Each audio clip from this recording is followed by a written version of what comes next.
Y si es el Hijo de Dios, pues evidentemente es el mismo Dios.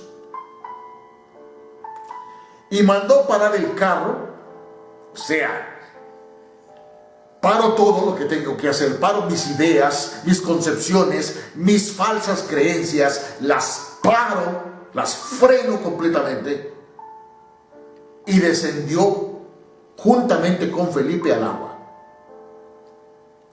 Cuando subieron del agua, el Espíritu del Señor arrebató a Felipe y el eunuco no le vio más y siguió gozoso su camino. Porque ahora sí sabía claramente que toda la información que le habían dado era falsa. Por eso no la entendía. Pero ahora Felipe le había manifestado claramente la esencia de la Escritura, de la palabra de Dios. Y entonces dice en el versículo 40 de Hechos 8 que Felipe se encontró en Azoto, que tiene otra significación y que ya no se las voy a explicar porque me alargo demasiado, y pasando anunciaba el evangelio en todas las ciudades, limpiando basuras, caños, huecos, todas las ciudades que puedan tener defectos. Ese es justamente lo que hizo Felipe en todas las ciudades hasta que llegó a Cesarea. Y le dijo: de cierto, te digo, de aquí en adelante verás el cielo abierto y a los ángeles de Dios, es decir, la voz de Dios en el interior del hombre. Eso es lo que significa los ángeles en la palabra de Dios, que ascienden y descienden sobre el Hijo del Hombre. ¿Y por qué Felipe le hace la gran pregunta a Jesús el Cristo y le dice: Señor, enséñanos a creer con nuestra alma? Y continuando con el versículo 14, porque si se dan cuenta por qué es imposible resumir la palabra en un video de 20 minutos. No se puede. Por eso, el propósito de Escudriñando tu Palabra es dirigirse a aquellos que verdad y de verdad están hartos de informaciones falsas, de falsas creencias, y ahora están dándose la tarea de escudriñar, de investigar, de averiguar la verdad de la palabra de Dios.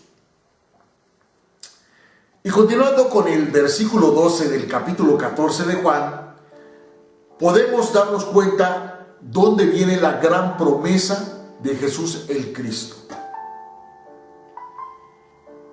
De cierto les digo, dijo Jesús el Cristo, que el que en mí cree, las obras que yo hago, él las hará también, y aún mayores hará que estas, porque yo voy al Padre. Y todo lo que pidieras al Padre en mi nombre, esto haré, para que el Padre sea glorificado en el Hijo. Si pidieres algo en mi nombre, yo lo haré. Pero Santiago dice que pedimos y no recibimos porque pedimos mal. Y eso es lo que ha sucedido, queridos amigos. Nos han enseñado que pidamos en el nombre de Jesús. Pero, ¿cuál Jesús? Jesús Pérez, Jesús Rodríguez, Jesús González. Y aquí está claro, tenemos que pedir en el nombre de Jesús el Cristo.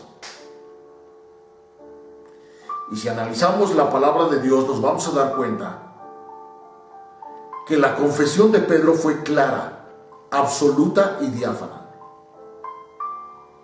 Jesús venía con sus discípulos, y eso nos narra Mateo, Marcos y Lucas.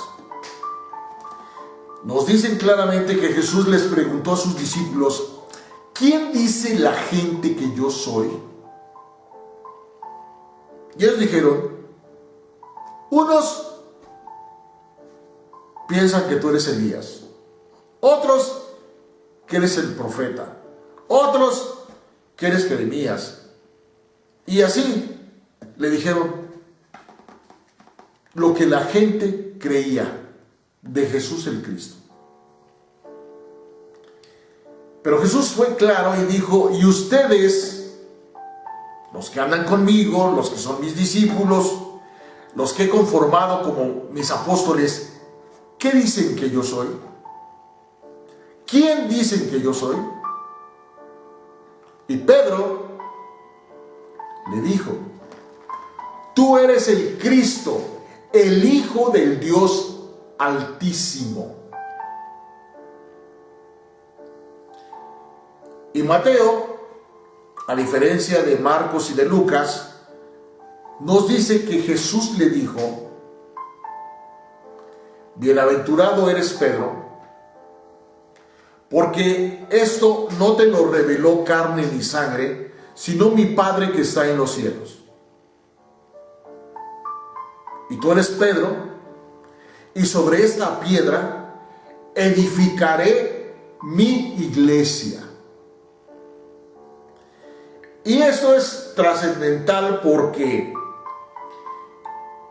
por esta información de la confesión de Pedro, nos enseñaron que Pedro fue el primer papa.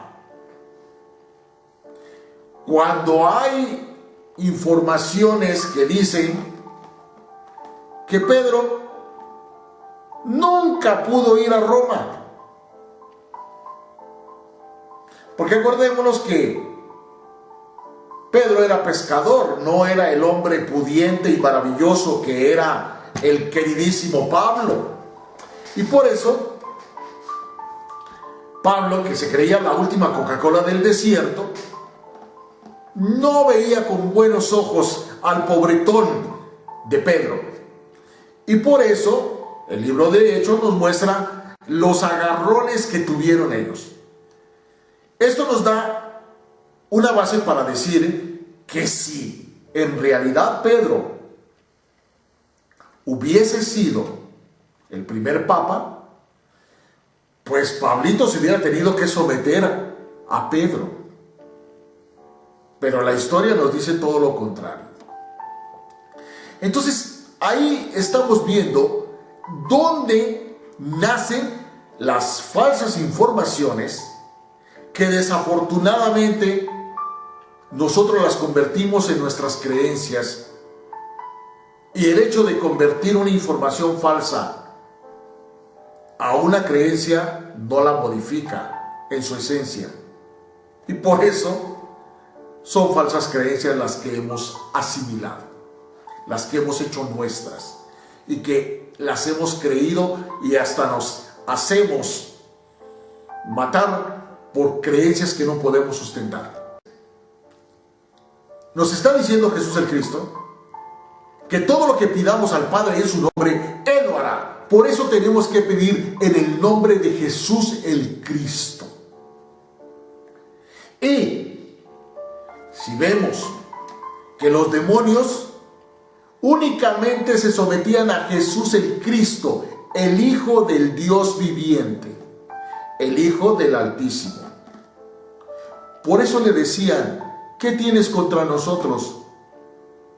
Tú, el Cristo, el Mesías, el Hijo del Dios vivo. Entonces, por eso es importante que entendamos que si queremos recibir la promesa de Dios, tenemos que cumplir con los estatutos que Él ha establecido. Si me aman, guardarán mis mandamientos, y yo rogaré al Padre y les daré otro consolador para que esté con ustedes para siempre. El Espíritu de verdad, al que el mundo no puede recibir, porque no lo ve ni le conoce, pero ustedes le conocen porque mora con ustedes y estará con ustedes. Por eso es que Tomás dice que el templo de Dios es de carne y hueso. Nosotros somos templos del Espíritu Santo. Y eso es justamente lo que quiere Jesús el Cristo, nuestro Dios, que recibamos al Consolador. Yo rogaré al Padre y les dará otro Consolador para que esté con ustedes para siempre. El Espíritu de verdad, al que el mundo no puede recibir, porque no le ve ni le conoce, pero ustedes le conocen porque mora con ustedes y estará con ustedes. Pero enseguida dice, no los dejaré huérfanos, vendré a ustedes todavía un poquito y el mundo no me verá más. Pero ustedes me verán porque yo vivo, ustedes también vivirán. En aquel día ustedes conocerán que yo estoy en mi Padre y ustedes en mí y yo en ustedes.